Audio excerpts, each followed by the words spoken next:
64 GB RAM बा। अरे बाप रे। अरे केतना चलाब नाही गम बा। अरे केतना चलाब नाही गम बा। हमरा ढोढ़िया में 64 GB रैम बा। चले दादा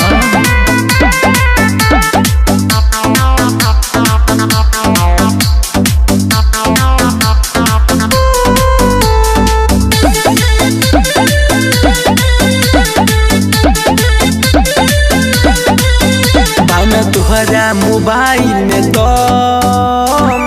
अब न खोली के देखा दे से सट देखी बुझला।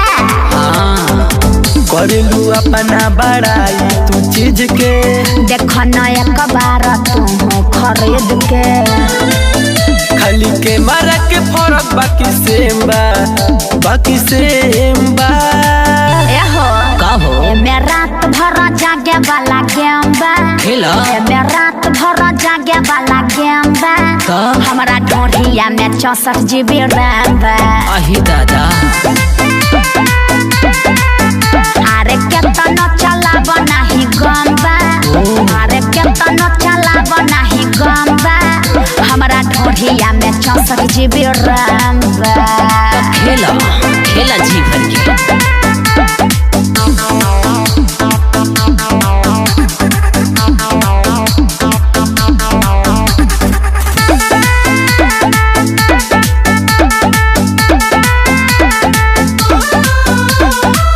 एकर बाटे ज्यादा प्राइज लेके देख बड़ी मजा आई।